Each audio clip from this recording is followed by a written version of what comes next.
야고보서 25번째 시간입니다. 야고보서 4장 6절부터 10절의 말씀을 가지고 겸손한 자에게 주시는 더 큰 은혜라는 제목으로 하나님의 말씀을 함께 상고합니다. 그러나 더욱 큰 은혜를 주시나니 그러므로 일렀으되 하나님이 교만한 자를 물리치시고 겸손한 자에게 은혜를 주신다 하였느니라. 그런즉 너희는 하나님께 복종할지어다. 마귀를 대적하라. 그리하면 너희를 피하리라. 하나님을 가까이 하라. 그리하면 너희를 가까이 하시리라. 죄인들아 손을 깨끗이 하라. 두 마음을 품은 자들아 마음을 성결하게 하라. 슬퍼하며 애통하며 울지어다. 너희 웃음을 애통으로 너희 즐거움을 근심으로 바꿀지어다. 주 앞에서 낮추라. 그리하면 주께서 너희를 높이시리라. 아멘. 오늘 우리는 야고보서 4장 6절부터 10절 말씀을 통해 겸손의 중요성과 하나님께서 이 겸손한 자에게 베푸시는 그 특별한 은혜에 대하여 상고해 보고자 합니다. 하나님께서는 겸손한 자를 기뻐하시며 그들에게 더 큰 은혜, 아주 이례적으로 더 큰 은혜의 더 큼이 어디 있고 더 낮음이 어디 있겠습니까? 근데 더 큰 은혜를 베푸신다라고 약속하셨습니다. 은혜의 특별함을 이야기하는 건데요. 우리는 이 은혜가 무엇일까? 그리고 겸손한 자에게 이 더 큰 은혜를 주신다고 하는데 과연 이것이 무엇일까를 좀 바르게 확인할 수 있었으면 좋겠어요. 우리는 이 약속을 붙잡고 더 큰 은혜를 기대하며 겸손함으로 하나님 앞에 나가야 될 거예요.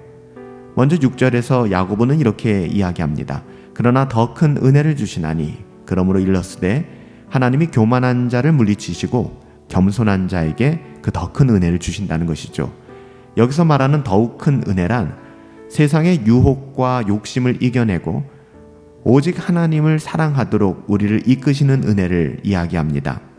사실 이 땅을 살아가면서 세상을 사랑하지 않고 하나님을 사랑한다는 것 녹록지 않잖아요. 누구나 바라는 거지만 쉽지 않아요.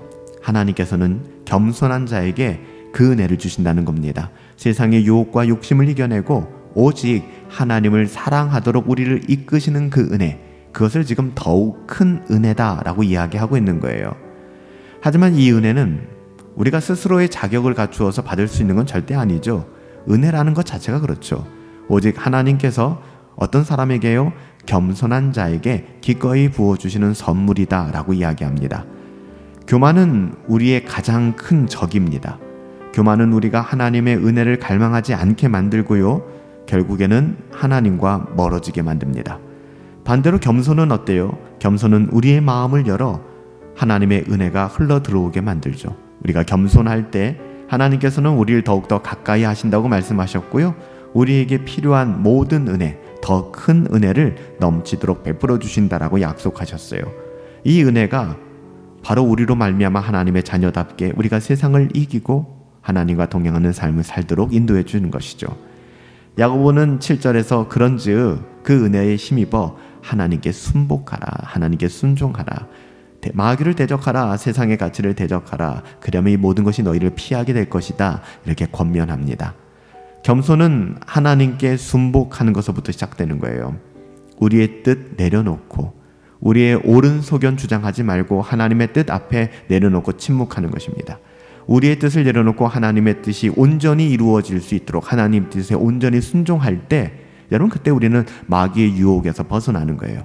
마귀의 유혹에서 벗어나서 우리의 뜻을 내려놓고 하나님께 순종하게 되는 것이 아니라 우리의 뜻을 내려놓고 하나님께 온전히 순종하게 될 때 마귀의 유혹에서 벗어나게 되는 것입니다. 그 순서를 잘 기억하셔야 돼요.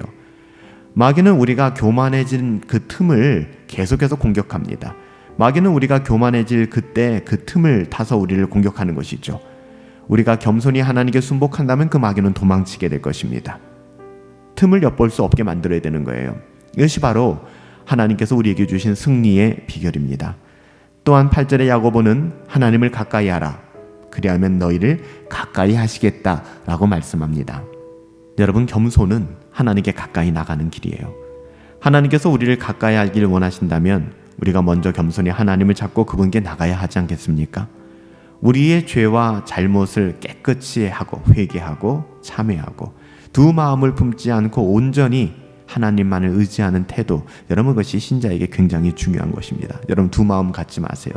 선택적으로 순종하지 마세요. 선택적으로 하나님의 말씀을 받아들이지 마세요. 온전히 우리가 주님을 의지해야만 하는 것입니다.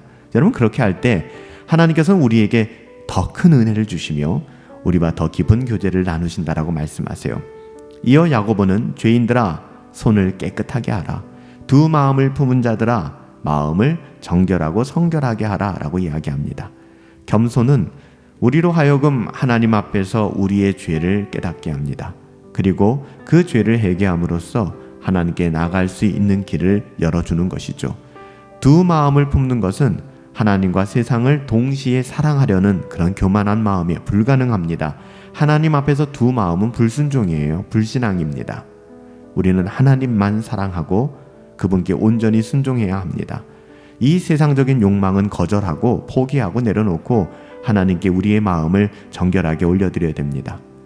야고보는 9절에서 슬퍼하며 애통하며 울지어다. 이것이 신앙이거든요. 너희의 웃음을 어떻게 애통으로, 너희의 즐거움을 근심으로 바꾸라 이렇게 권고합니다. 진정한 겸손은 우리의 죄에 대한 애통함이에요. 하나님 앞에서 그 죄를 깊이 뉘우치는 마음이거든요.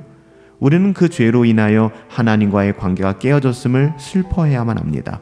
그리고 그 죄를 회개함으로써 하나님과의 관계를 회복할 수 있음을 붙들어야 되는 거예요. 마지막 10절에 야고보는 이렇게 얘기합니다. 주 앞에서 낮춰라. 무조건 낮춰라. 그러면 어떻게 하신다는 거예요? 걱정하지 말아라. 하나님께서 너희를 높여주실 것이다 라고 말씀합니다. 하나님 앞에서 겸손히 자신을 낮추는 사람들, 그 사람들에게 하나님께서는 반드시 높여주는 은혜를 베풀어 주시겠다는 거예요. 여러분 이 말씀을 신뢰하세요. 낮아지세요. 하나님이 높이실 겁니다. 여러분 스스로 걱정하지 않아도 하나님이 높여주실 거예요. 이 높임은 단지 세상적인 성공을 의미하는 것 아니라는 것 여러분 알고 계시죠? 오히려 하나님 안에서의 영적인 풍성함과 하나님의 임재 가운데서 살아가는 삶을 의미할 거예요. 그게 더 맞아요. 하나님께서 우리를 높여주시는 방식은 세상의 어떠함과는 달라요. 결이 다릅니다. 우리의 기대를 초월하는 것이며 이것은 영원한 영광과 평안으로 이어지는 것입니다. 우리는 이 세상적인 욕심과 교만을 버리고 겸손히 하나님께 순복하여 하나님을 가까이 해야 할 것입니다. 하나님께서는요, 교만한 자를 미워하세요. 교만한 자를 물리치십니다. 하지만 겸손한 자에게는 넘치는 더욱 큰 은혜를 부어주실 겁니다. 그러기에 우리는 이 세상의 욕심을 다 버리고 오직 하나님만을 바라보며 살아갈 수 있어야 됩니다. 그로 말미암아 하나님께서 주시는 더 큰 은혜, 그 은혜를 누리며 살아갈 수 있게 되기를 예수님의 이름으로 축복합니다. 살아계신 아버지 하나님, 교만한 자의 삶을 내려놓게 하여 주시고 날마다 겸손하게 하여 주시옵소서. 겸손한 자에게 주시는 더 큰 은혜를 소망합니다. 갈망합니다. 주 앞에서 낮아지게 하여 주시옵소서. 우리 자신을 높이는 삶이 아니라 주 앞에서 무조건 우리 자신 낮출 때 주님께서 반드시 우리를 높여주신다 하였습니다. 그 복을 누리며 살아갈 수 있게 되기를 간절히 소원하옵고 예수님의 이름으로 기도하옵나이다. 아멘. 우리 함께 주 앞에서 낮아집시다. 여러분 두려워하지 마세요. 자존심 부리지 마세요. 낮아집시다. 그러면 주님께서요 우리를 높여주실 거예요. 겸손한 자에게 주시는 더 큰 은혜가 저와 여러분들 가운데 함께 하기를 예수님의 이름으로 축복합니다.